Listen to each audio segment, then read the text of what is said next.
Diamonds are seen as symbols of wealth, status, and love.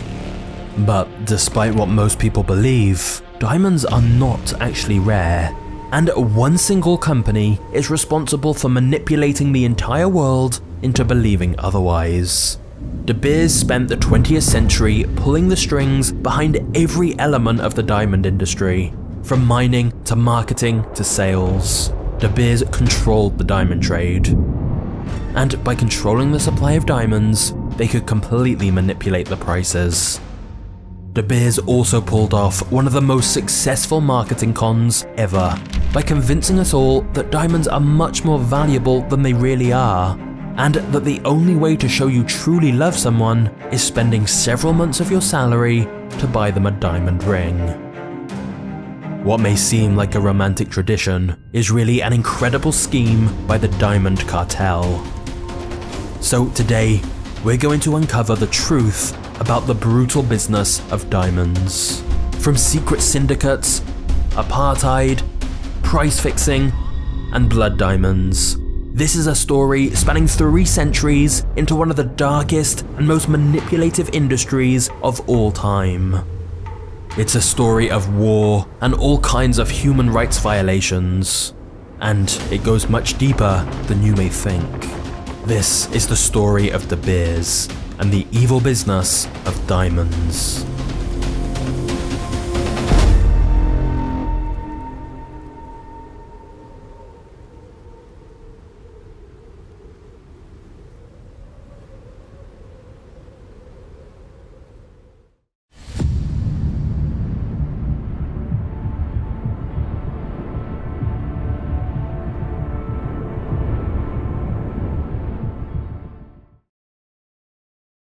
Our story starts in 1867 in South Africa, when a young boy was playing a game with some stones. A passerby happened to notice that one of the stones seemed to sparkle as it caught the light. Intrigued, he asked the boy if he could buy the stone, but the boy simply gave it to him for free. That sparkly stone turned out to be a diamond, and once people heard of the discovery, a new diamond rush was ignited. Adventurers from Europe and America rushed to South Africa in the hope of finding diamonds and making their fortune. Not far from where the diamond was found in South Africa, Cecil Rhodes, a shy and sickly 17-year-old from England, was working on a cotton farm when he heard the news. Cecil was born with a weak heart and lungs and hadn't been expected to live for very long. But when his older brother Herbert asked him to come join him on his farm out in the Cape Colony, Cecil's fortunes changed completely. The Cape Colony was a British colony in present-day South Africa, and the dry climate did wonders for Cecil's health, which improved almost immediately after he arrived in 1870. But the two brothers were very different, and working together wasn't easy. While Herbert was impulsive, adventurous, and hands-on, Cecil was reserved and awkward. He spent his days keeping to himself and reading books, and spent his nights dreaming of a life his poor upbringing and poor health meant he could never have. Since he was a child, Cecil had dreamed of studying at the prestigious Oxford University and living among the upper-class elite he admired from his books. But instead, he was stuck doing hard labour halfway across the world in Africa. So when the two brothers heard that a diamond had been found nearby, they were both eager to investigate. For Herbert, it appealed to his sense of adventure, but for Cecil, it was the chance to make some real money and turn his dream into a reality. Herbert was among the first to purchase claims of land to mine on the nearby De Beers farm, owned by two Dutch brothers who had until now been living a quiet life with their family. This meant that Herbert had the exclusive rights to mine for diamonds on these bits of land, so long as he paid a very small annual fee to the farmers. Immediately after the De Beers brothers opened their land to prospectors like Herbert, they regretted their decision. Desperate to keep their family away from the greed, sin, and violence that rapidly engulfed their home, they quickly sold their farm and left town. And the De Beers brothers were right. It didn't take long for the local town of Kimberley to be transformed into a pit of lawlessness, as thousands of foreigners arrived to try their luck at diamond mining. And soon, hundreds of diamonds were being found all across nearby farms. But this was actually really unusual. Diamond deposits had normally been found along riverbeds, and until now, there had only been a small handful of locations where diamonds could be found at all. This had led to the common belief that diamonds were rare and valuable, a concept that was cemented in the West when European nations like Britain, Portugal, and Holland colonized the world and took over diamond production for themselves. Slavery, violence, and land seizures were used to mine diamonds and send them back to feed the growing appetite of the wealthy elite in Europe. This meant that by the time of the unusual discoveries in South Africa, the diamond sources in historic locations like India and Brazil had all but dried up. By comparison, the amount of diamonds being found in South Africa was turning out to be unbelievably large. Rather than a few diamonds deposited on a riverbed here or there, thousands upon thousands of them were being found. And they were all hidden in a blue layer of rock deep under the ground that was soon dubbed kimberlite, after the nearby town of Kimberley. But while Herbert was off trying to make his fortune on the De Beers land, he had left his frustrated younger brother Cecil in charge of the cotton farm. Although he was unhappy about it, to his own surprise, Cecil was able to significantly increase the profits within a single season. But he couldn't help but wonder, if he was able to do so well in charge of a meager cotton farm, how would he fare at the head of a diamond mine? Cecil's heart began to race as he considered the idea. Maybe this could be his way to make enough money and gain enough status to study at Oxford and become part of the upper class elite like he'd always dreamed. So, ignoring his big brother's orders, 18-year-old Cecil Rhodes abandoned the cotton farm, took the extra money he'd made, and purchased his own claims on the De Beers farm. To keep his costs low, Cecil saw no issue with exploiting locals to dig for him, who he frequently referred to as barbarians. You see, Cecil had many different sides to him, and some of them were extremely dark. His obsession with the British upper class had also led to an obsession with British imperialism, causing Cecil to see the British race and culture as far superior to the rest of the world. This meant he was happy to pay little to no wages to the local workers and enforce intrusive searches and brutal beatings. And as the miners continued to dig deeper and deeper holes, the already exhausting work became significantly more dangerous, especially once the rainy season began. Sites were prone to collapsing down on workers, and the holes frequently filled with deep water. Nearly a third of all workers either died, were severely injured, or became too sick to work. However, where others saw disaster, Cecil saw opportunity.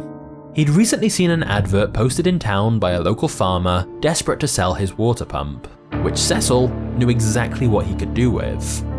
He spun a story to the other claim holders about how he had single-handedly tracked down the only water pump in the entire colony and fiercely negotiated to buy it from its unwilling owner, paying an insanely high amount that the farmer simply couldn't refuse.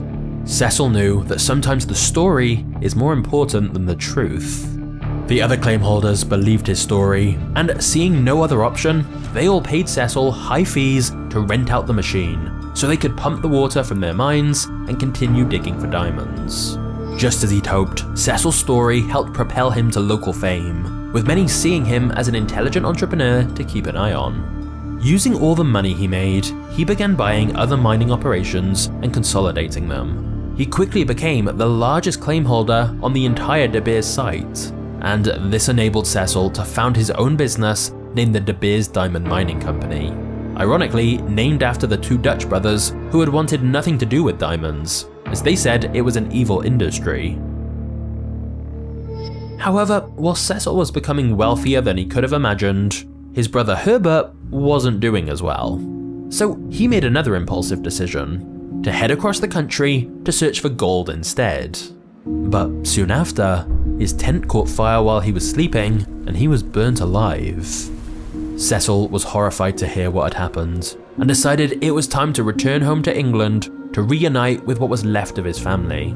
So, using his newly made fortune, Cecil put one of his business partners in charge of the mine, and he returned home to England to see his family and grieve the loss of his brother.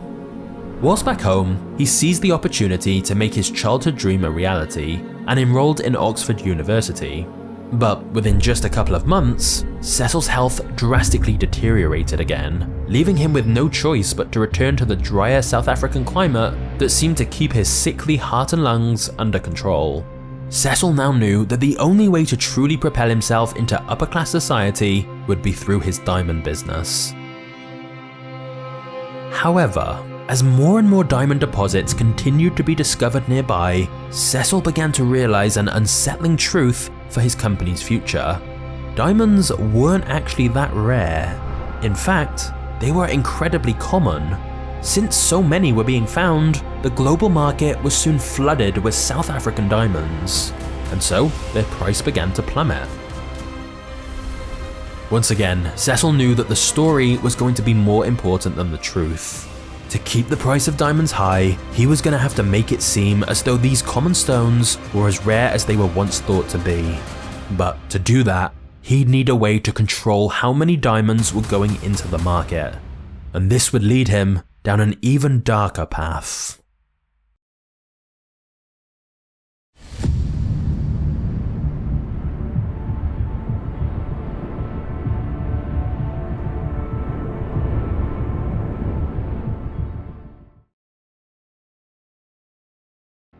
Many claim holders had struggled to keep up with the rising costs of replacing workers who died from accidents and sickness, and also the costs for new equipment as the mines got deeper and more complicated to work. But Cecil had managed to keep his mines profitable by entrenching himself in the government. By running for office and being elected into the local Cape Colony Parliament, Cecil was not only able to promote his British imperialist ideology on a larger scale, but he was also able to write and push through new laws and deals that directly benefited his company, such as the ability for De Beers to use convicts that he could treat however he wanted and even kill if he suspected they were stealing. De Beers had also been one of the first companies to make use of a closed compound system for its black workers. In essence, segregating all of the black workforce and keeping them permanently locked inside a barracks until their contracts expired. Inside these compounds, they were forced to be naked, paid extremely low wages, and were punished regularly. Their entire lives, from the moment they woke until the moment they slept, were under the control of De Beers. And to make matters worse, Cecil was known for disregarding safety laws, endorsing invasive body searches, and treating any discontent with extreme violence. These brutal tactics had allowed Cecil to cut his costs and earn larger profits, and this enabled him to buy out other claimants who were struggling. By absorbing the competition, he was able to get the majority of the De Beers mine under his control. However, another young Englishman, Barney Bonato, had the majority of the newer Kimberley mine under his control, and Barney's mine appeared to be larger and produced better quality diamonds. If Cecil was to keep the price of diamonds high, he needed to truly control the supply. Thus, he needed to figure out a way to seize Barney's Kimberley Central Company for himself. Luckily for Cecil, as his wealth had continued to grow, so had his political influence. Having practically trained his whole life to be among the elite, Cecil was skillfully able to blend into the circles of the upper class, something Barney had failed to do. This allowed him to connect with powerful and wealthy figures like Nathan Rothschild, who he convinced to back his plan to manipulate the diamond market. In person, Cecil befriended Barney, proposing plans to cooperate and strike a deal together. But behind his back, Cecil was secretly using his investors' money to buy a huge stake in Barney's business. By the time Barney realized what was happening, it was too late. Cecil ended up buying out Barney's rival enterprise. And with both the De Beers mine and the Kimberley mine now completely under his control, Cecil merged the two companies in 1888 to form De Beers Consolidated Mines. Cecil had wiped out the competition.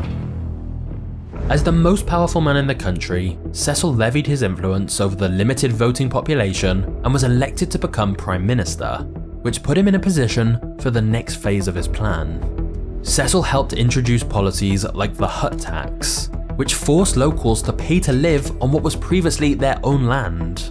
And in order to pay, they had to earn money by working in his dangerous diamond mines, where they would be forced to live, eat and sleep in his closed compounds until they repaid their supposed debt. He even made it close to impossible for black citizens to vote, resulting in constant riots and protests that he shut down with excessive violence. In fact, many of the laws Cecil introduced were instrumental in laying the foundations for the nation's future apartheid policies. But regardless of how they were received, these policies made diamond production in South Africa cheaper than ever. At only 35 years old, Cecil now controlled more than 90% of the diamond output in the entire world. And thus, he could now fully control the number of diamonds available on the market. He began to stockpile diamonds, releasing only a limited amount into the market to create the illusion that they were still rare, as this artificial scarcity would drive up the price. To achieve this, Cecil and his investors created a diamond syndicate based out of London, where a small, carefully chosen group of firms gained the exclusive right to purchase diamonds from De Beers, which at this point basically meant they were the only companies able to buy diamonds at all. These firms were forced to buy a specific amount of gems at a fixed price, with De Beers stockpiling the rest to avoid saturating the market. Members of the syndicate would then sell their diamonds to smaller merchants who then sold them to customers. This single channel selling method gave Cecil and De Beers complete control over the production of diamonds, the sale of diamonds, and the price of diamonds. They had created a diamond cartel. As a result, the price of diamonds steadily increased around the world. Meanwhile, Cecil continued to consolidate power. He even had his own private army, which he used to take over other parts of Africa and mine for more diamonds. Cecil Rhodes then founded the African territory of Rhodesia, named after himself, which is present-day Zimbabwe and Zambia. Cecil seemed unstoppable. But in 1902, at only 48 years old, his weak heart finally caught up with him. Cecil Rhodes died with no wife or children, leaving nearly his entire fortune to establish the Rhodes Scholarship at Oxford. It's quite incredible how a sickly boy from England rose to control 90% of the world's diamonds and become Prime Minister of the Cape Colony, all whilst using the most brutal and cutthroat tactics. However, whilst De Beers' leader was dead, the company's rise to power was just getting started.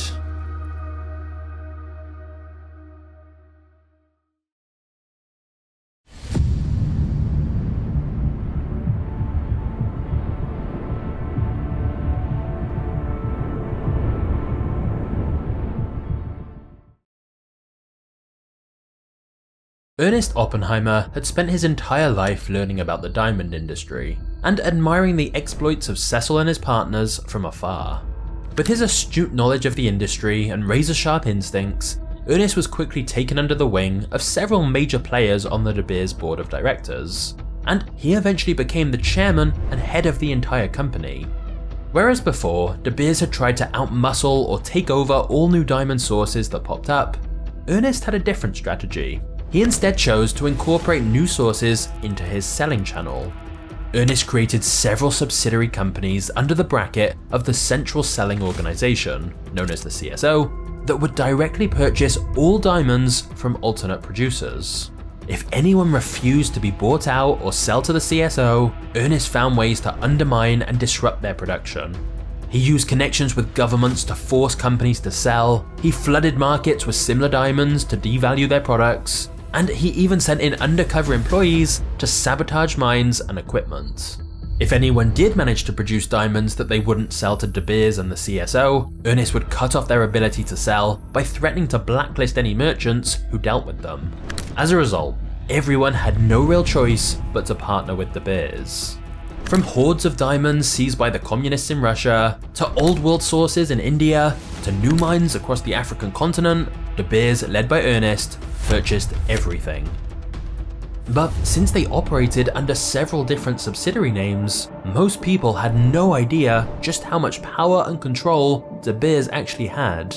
In reality, De Beers had a hand in nearly every diamond mine in the world, and they continued to stockpile all those diamonds. They released just the right amount to keep prices high and maintain the perception of diamonds being rarer than they actually are. However, many of the diamonds De Beers were now stockpiling came from operations that were even more dark and disturbing than their own. Mines in countries like Belgian Congo were built on slavery, child labour, and even genocide. In other parts of Africa, the diamonds were being used to fund wars and overtopple governments. And unlike De Beers' own mines, these new business partners weren't really under their control. This would later lead to some very serious problems. But to De Beers and Ernest, none of that mattered right now, as they had bigger things to worry about. You see, between their own production and their mass purchasing, De Beers was building up such a huge stockpile of diamonds that they were starting to worry they might not be able to sell them all. And this problem was about to be massively intensified in 1929 by the worst economic crash in history. In the following years, the world economy suffered a devastating collapse known as the Great Depression, and needless to say, demand for diamonds completely plummeted. The American economy was in pieces, and this was a major issue for Ernest as the price of diamonds had been completely tied to the American market. In 1919, America was importing roughly $84 million worth of diamonds from De Beers, yet by 1930, American imports had dropped to only $5 million a year. And since De Beers was determined to continue buying up all global diamond production that fell outside of their own control, this left them with huge expenses and very little income. Despite the state of the American economy, Ernest was still convinced the US was the answer to his problems. He just needed a way to expand his market wider to include everyone, not just the wealthy elite. In other words, De Beers already controlled the supply, but now they needed to control the demand. So, Ernest sent his 29-year-old son Harry to America to begin what many have called the greatest marketing campaign of all time. Or, as some would say, the greatest marketing scam of all time.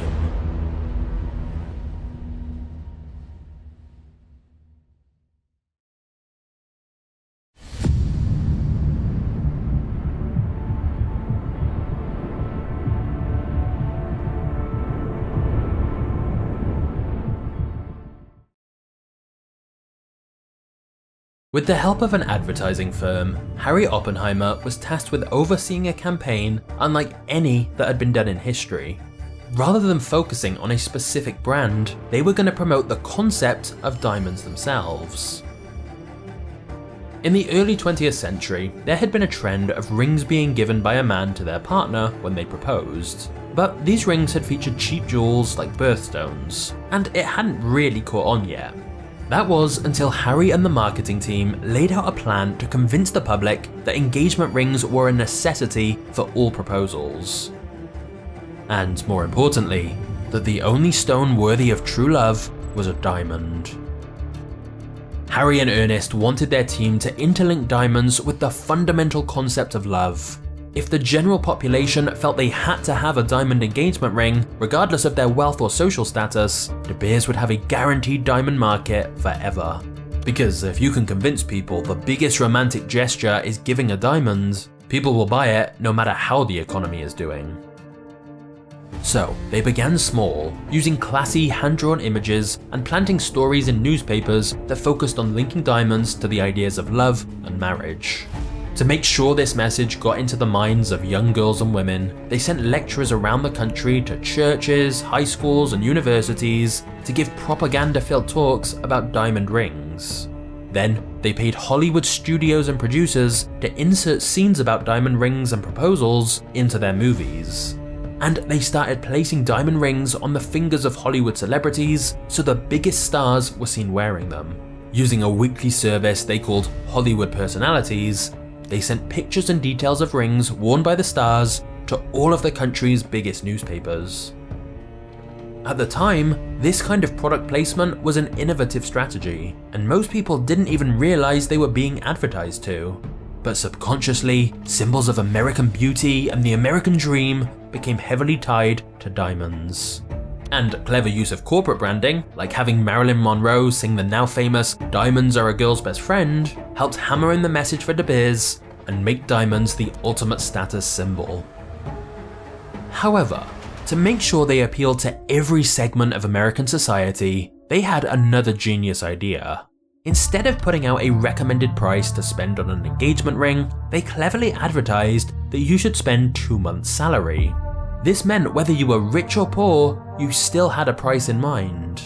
They would later raise this to 3 months' salary, And it's crazy really, the company profiting from you buying their product, literally telling you how much they want you to pay, but making it seem like a tradition rather than a marketing campaign.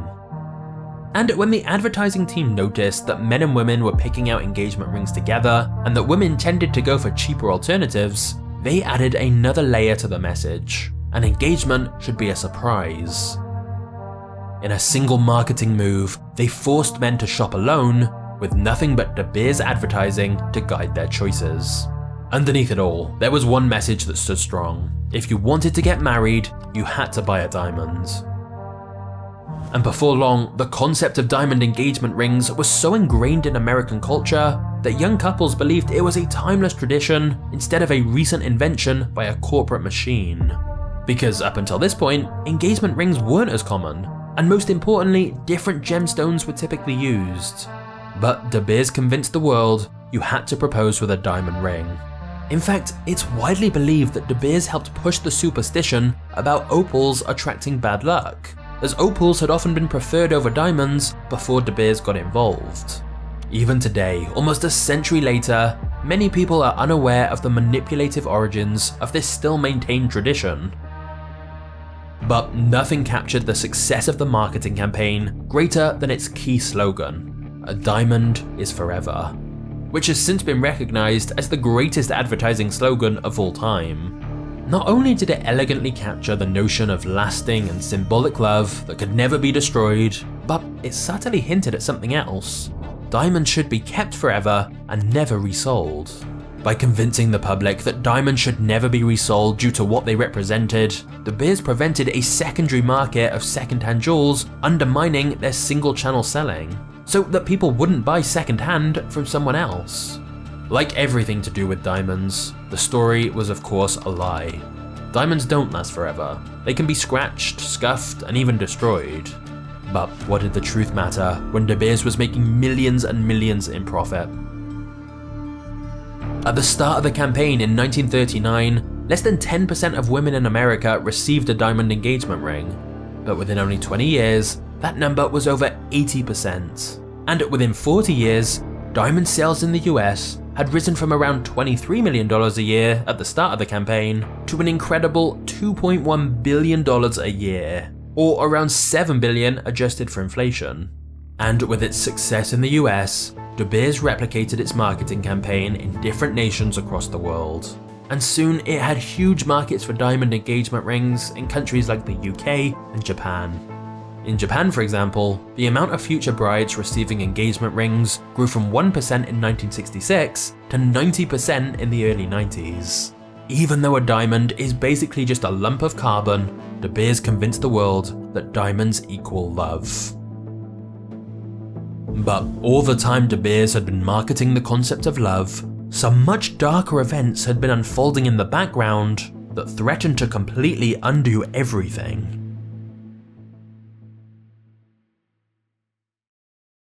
Before we get to the next chapter, it's time to answer a question I get a lot. How can you create your own YouTube videos if you don't know how to edit or just don't have time? That's where today's sponsor, InVideo AI, is a game changer.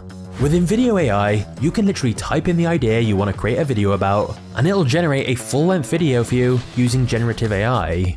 You can then edit the video however you want using simple text commands. For example, you could type "add my voice" and InVideo makes it happen. So unlike traditional video tools with steep learning curves, InVideo is your creative partner, helping you visualize your idea irrespective of your skill level. You just focus on your vision and idea, while InVideo does the heavy lifting. And the great news is, you can try InVideo AI completely for free. This can save you hundreds of dollars you would have otherwise spent on editing and other production costs. Just click the link in the description to get started right now.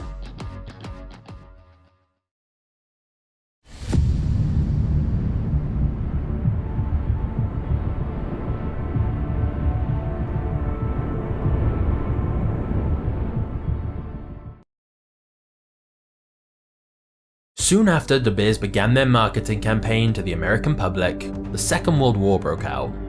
Because of changing technology, diamonds had become a strategic resource for both sides of the war, as they needed industrial diamonds to manufacture new weapons and aircraft. In many ways, the need for industrial diamonds was great for De Beers, as it gave them a way to offload their poorer quality stones. But in other ways, it was a threat to the cartel's dominance and single-channel selling. Nazi Germany was particularly troublesome. The Nazis had forbidden all diamond exports, confiscating them for themselves in every country they occupied.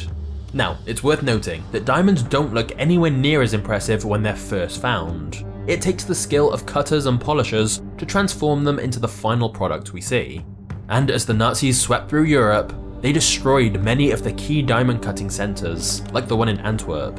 And since this industry featured a large Jewish community, many of the skilled workers were taken off to concentration camps, never to return.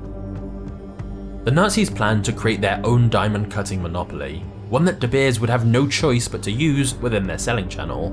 However, as De Beers was based in Allied territory and Ernest was a patriotic supporter of his home country of Britain, De Beers was publicly backing the Allies. But in reality, Ernest, just like Cecil, had always supported his company's interests over any sense of morality or duty. So when President Roosevelt came to Ernest demanding he sell him 6.5 million carats of diamonds that the US desperately needed, Ernest outright refused. That is, unless De Beers was given permission to formally sell on US soil, with indefinite immunity from any prosecution due to their monopoly, which breached US trade laws. Roosevelt couldn't give Ernest what he wanted, so Ernest wouldn't give Roosevelt what he needed. But then President Roosevelt threatened to pause the supply of planes being sent to Britain, which were needed to defend against German air raids, and the same planes that required industrial diamonds in their manufacturing process. So that's when the British government stepped in and pressured De Beers to make a deal with the United States. They eventually did, but even still, time after time, De Beers failed to fulfill the deal, claiming they didn't have enough stock. This caused the US to open an investigation into the company, leading to them uncovering a whole host of dark secrets. They discovered that De Beers had not only been lying to them about their stock, but that they'd been sabotaging rival operations to ensure that the Allies would have to pay their high monopoly prices for industrial diamonds. The US accused De Beers of violating antitrust laws and price fixing, but it was unable to prosecute them as they weren't technically operating on US soil, not directly at least. And when they tried to get their allies in Britain to punish them instead, they soon found out that everyone in the UK government dealing with diamonds was either an active or former employee of De Beers or the syndicate. Roosevelt was furious at Ernest, but he had no choice but to buy what was offered for the prices that were demanded. More disturbingly, the same investigation discovered that Nazi Germany had almost run out of their own supply of diamonds, yet somehow they were constantly receiving more. Through an undercover operation, the US discovered that diamonds were being illegally smuggled into Germany, originating from mines owned by De Beers. Even though the US were convinced Ernest and his syndicate were knowingly selling to the enemy for an extortionate profit, they could never conclusively prove it to prosecute them. With the end of the war, these conflicts with the US government faded away, at least for the time being, but controversy remained tightly bound to Ernest and his empire. While selling a romanticized dream of love to the American public, the new apartheid government had risen to power in South Africa, and as these brutal laws of separation, abuse and exploitation became known around the world, it was hard for De Beers to claim ignorance when they were directly benefiting from the situation. And just as the global community began to take notice and demand action, at the age of 77, Ernest Oppenheimer passed away, leaving his son Harry in charge of his sprawling empire. In the face of severe global backlash, Harry shut down the brutal closed compounds De Beers had been using since its inception and raised wages for its black workers. But due to new government laws, he still had to segregate his workforce by race. And nothing he could do to try and save the company's image was enough to get around the global sanctions that cut South Africa off from the wider world economy. In order to keep exporting diamonds, Harry had no choice but to focus his attention on other mines outside of South Africa, investing heavily in new African sources. But to Harry's shock, just as he began to regain a degree of control, huge diamond deposits were discovered in Russia. To make sure these new Soviet sources didn't disrupt the already unstable market, Harry personally flew to Russia to negotiate a deal. In exchange for buying close to 100% of the gem-quality diamonds produced by the USSR, Harry agreed to give Russia all the industrial diamonds it needed for its weaponry and machinery. The only issue was, publicly, Russia had cut all ties with South Africa, and this was at the height of the Cold War, with the USSR being seen as an enemy of the West. So Harry had to conduct all of these deals in secret, not wanting to anger the Western nations he was publicly allied to. And to make matters worse, the diamonds that came from the Russian mines were different to any that had been seen before. They were extremely small and had a different silver coloring to them. Harry knew that the syndicate members didn't want these lesser diamonds, so he began forcing them to purchase bundles of different quality diamonds, including the silver Russian ones. They had the choice of purchasing the entire bundle or nothing at all, which really wasn't a choice for them.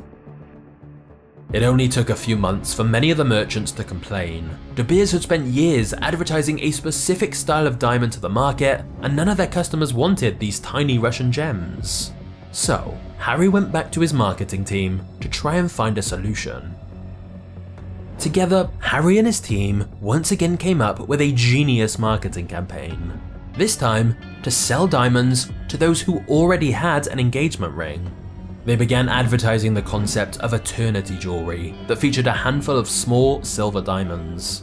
This eternity jewelry, they claimed, was a way to show your wife how much you still loved her and to celebrate your anniversaries. Like their last campaign, it was a rousing success. Without anybody realizing, Harry and De Beers had convinced the West to buy valueless luxury goods during the height of the Cold War that was directly funding the military expansion of their enemy. De Beers was selling the concept of love while funding the reality of war.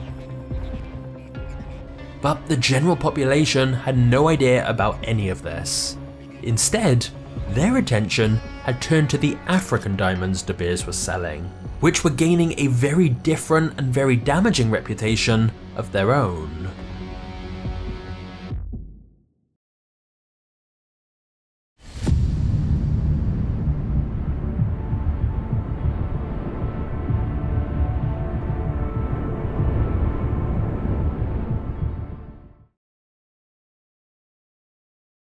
In the years after Harry had diversified into wider Africa, many of the same countries were beginning to declare independence from their colonial rulers. And these new governments wanted control of their own resources, with or without De Beers. But De Beers wanted to make it clear that without them was not an option. As diamonds were smuggled out of these nations to be sold outside the CSO, De Beers took action. They struck deals with governments, offering huge financial incentives to sell directly to them and stamp out smuggling on their behalf. In nations like Congo that had just become independent, the government was more than happy to take De Beers' money in exchange for protecting their business interests. They raised an entire army to oversee production of the diamond mines, murdering thousands of supposed smugglers. In one incident, they gunned down 200 people near a diamond deposit, killing every one of them in minutes, only to discover it was a group of students on a camping trip. Before long, it became easier to sell to De Beers and the CSO than to face the wrath of the governments, soldiers and mercenaries they were financing to protect their interests. But as many of these new African nations became engulfed in internal conflicts, warring factions took control of the diamond deposits, using slavery and child labor to work them. They too were happy to sell to the CSO and De Beers if it helped raise the funds they needed for their wars.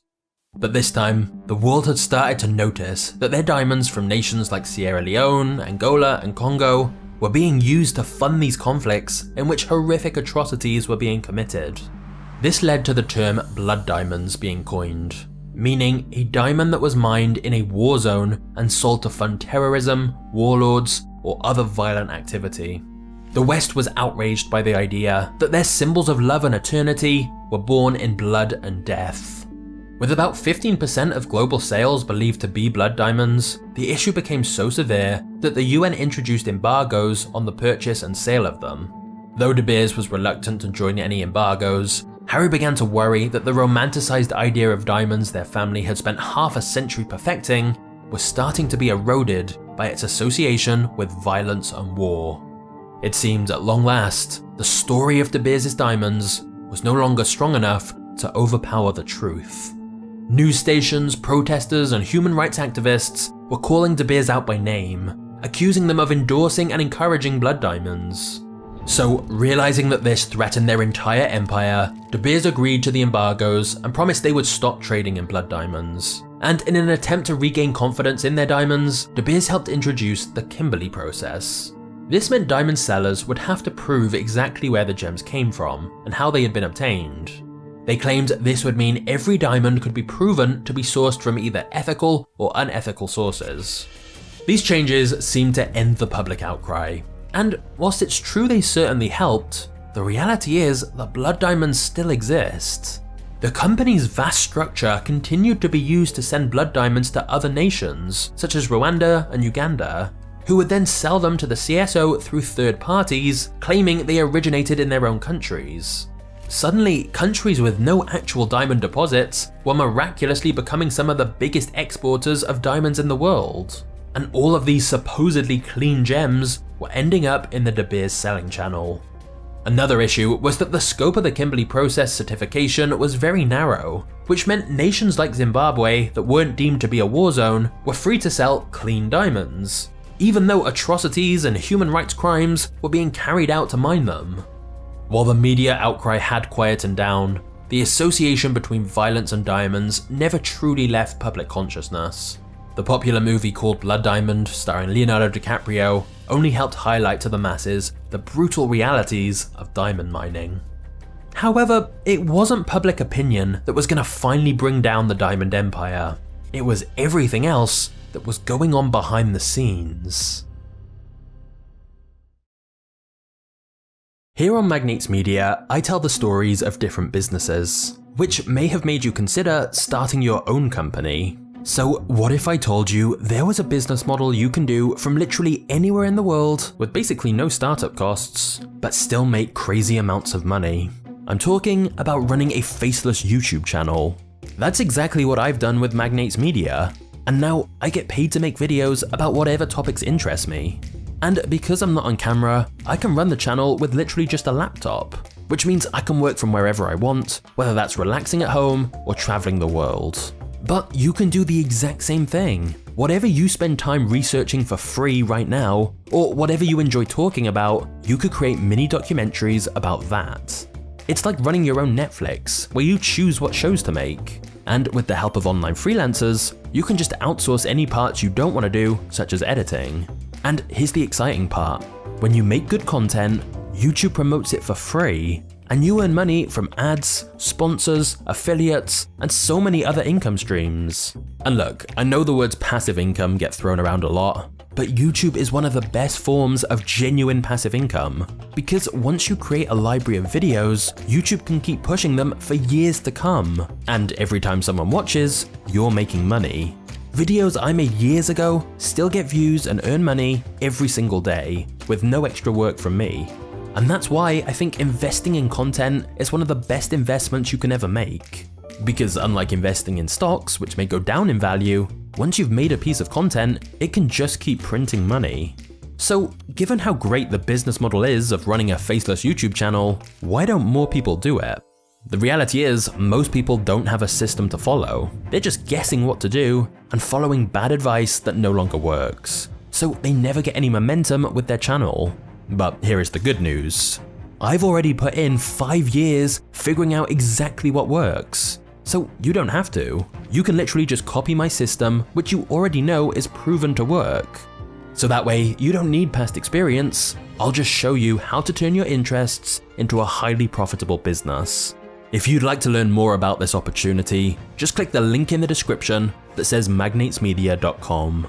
Since this includes personalized help from me, spaces are limited. So if you're interested, click the link in the description now. I'll see you there.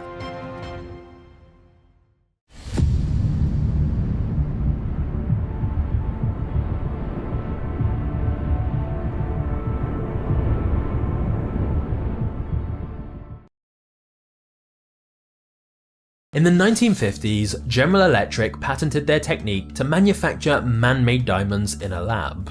De Beers was terrified, as if synthetic diamonds caught on and were produced at scale, it could be the end of their empire. But initially, these lab-made diamonds had been small and rough, and only really usable in the industrial market. Still, since De Beers had seen them as a threat to their business, they struck a number of exclusivity deals with General Electric. These deals gave De Beers access to General Electric's patent and enabled the two companies to divide up the Western industrial market between themselves. Despite being identical to natural diamonds, these synthetic diamonds sold for less than 50 cents a carat. But because of the huge growth of the market, with industrial diamonds used for practically every aspect of modern technology, it meant that even when General Electric finally mastered making gem-quality diamonds in a lab, they chose not to. It was more profitable to make barrel loads of 50-cent rough diamonds in minutes than spend days or weeks growing a small number of bigger and better diamonds. Regardless, De Beers simply couldn't risk their deals with General Electric going sour. So De Beers decided to buy up big chunks of US companies that manufactured products like saws and drill bits from industrial diamonds. This would ensure that even if General Electric ever offered better prices or withdrew their exclusivity deal, De Beers could instruct these American companies to order their own diamonds instead. But this ended up backfiring for De Beers. You see, ever since World War II, the US Department of Justice had a target on De Beers' back. They knew the company was violating antitrust laws as they clearly had a monopoly by controlling the supply of diamonds. But every case they'd raised ultimately fell apart, due to the company not officially operating on US soil. But with the recent deals De Beers had made with American companies, the DOJ finally had a solid case against them. Thus, in 1994, both General Electric and De Beers were in the American court, accused of price fixing and secretly dividing up the synthetic diamond industry. And before long, a number of US states also began taking De Beers to court. De Beers had spent decades sabotaging, undermining, and bullying American businesses in the diamond industry. And now they had been shown to be operating in the US, they could no longer use this as a way to get around American laws. De Beers were found guilty on all charges and fined just shy of $300 million. This still might not have been a huge amount to them, but the impact on De Beers' operations was massive. As part of the settlement, they were forced to abide by US laws or lose access to the entire US market, which was nearly half of the entire global diamond market. This meant they could no longer enforce their single-channel selling within America, thus ending their century-long monopoly on the continent. And while De Beers were busy spending millions in fines and lawyer fees just to lose control over diamond sales, they were simultaneously losing control over diamond production. For starters, their deal with Russia had fallen apart after the collapse of the USSR, with many businessmen and local governments choosing to sell their diamonds outside of the CSO. And at the same time, vast new diamond deposits had been discovered in countries like Canada and Australia. It wasn't long before new competitors emerged who were producing so many gems that they rivaled the output of De Beers. And many of these companies actively marketed their diamonds as an ethical alternative to the murky history of De Beers, as did the producers of lab-grown diamonds, as they grew in popularity too. Between the new diamond production coming out of Canada, Australia, Russia, and newly independent African nations, plus the rise of synthetic diamonds, De Beers had completely lost control of production. With all of these new sources and rivals actively choosing to operate outside of the syndicate, De Beers had to accept defeat. They couldn't use the threat of restrictions to force merchants to take their diamonds anymore. If De Beers cut them off, they'd just go get their diamonds from somewhere else. The years in which De Beers monopolized the entire industry were over. However, De Beers is still a major player in the diamond market, with roughly a third of all global production still under their control. And the modern consumer market for diamonds is larger than ever, estimated at over $100 billion. Given that lab-grown diamonds are so perfect at this point, it may seem surprising the demand for natural diamonds remains so high. As one tweet put it, "We figured out how to grow diamonds that are cheaper and better quality than the real thing, and so many people are still like, no thanks, the suffering is what makes it special." But once again, it's the marketing. Ironically, after decades of telling people that the more perfect the diamond, the more it'll cost, now the diamond industry claims that the imperfections from natural diamonds are what make them more real and valuable than synthetic diamonds. They've managed to convince people that natural diamonds are more special, despite the fact you wouldn't be able to tell any difference from a diamond grown in a lab. And thus, despite the availability of cheaper lab diamonds, despite the knowledge of the wars and damage diamonds have caused, and despite the fact we know how De Beers so ruthlessly manipulated the market, somehow their original lie still persists: that diamonds are forever. However, if you think the diamond industry has a dark past, wait until you hear what happened with the tobacco industry and the company Juul. This story is crazy. So just click the thumbnail on screen to check that out now, and I'll see you there. Cheers.